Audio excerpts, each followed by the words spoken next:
चंदन छुए पसीनामा है। जटवा राउर घना घन है शिव गुरु, चंदन छुए पसीनामा है। कुंडल राउर निशानी है शिव गुरु, सावन के महीनामा है। कुंडल राउर निशानी है शिव गुरु, सावन के महीनामा है।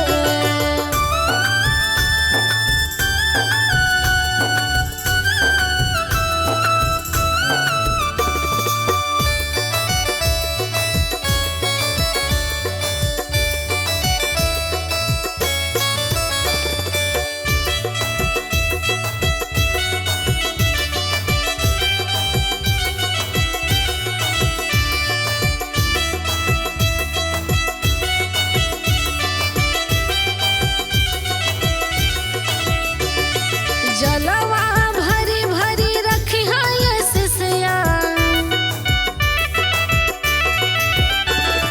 जलवा भरी भरी रखिया ये शिष्या। आइबो घर एक दिनमा है, जेठ नहीं आइब या साध नहीं आइब, आइबो सावन महीनामा है। जटवा राउर घना घन है शिव गुरु, चंदन छुए पसीनामा है।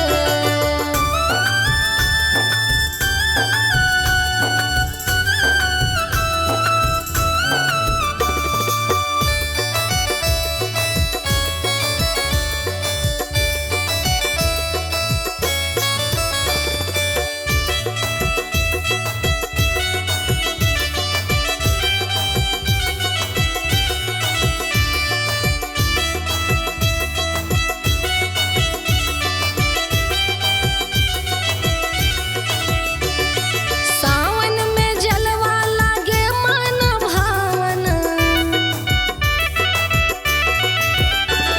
सावन में जलवा लागे मन भावन। भंगिया बेल के पतवा है, जइबो दुवरिया लेबो खबरिया, रखबो अपनी सरनिया है। जटवा राउर घना घन है शिव गुरु, चंदन छुए पसीनामा है।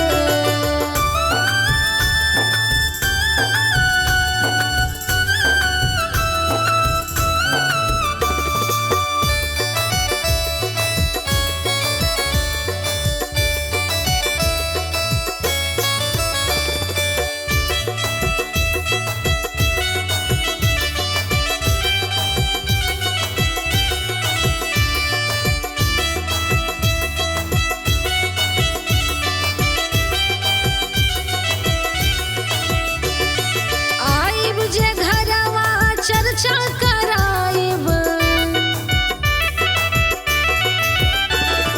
आइब जे घरवा चर्चा कराइब। गाइब रोजो भजनवा है, मांगब हम दया गाइब भजनिया, कर जोरी करब भवनमा है। जटवा राउर घना घन है शिव गुरु, चंदन छुए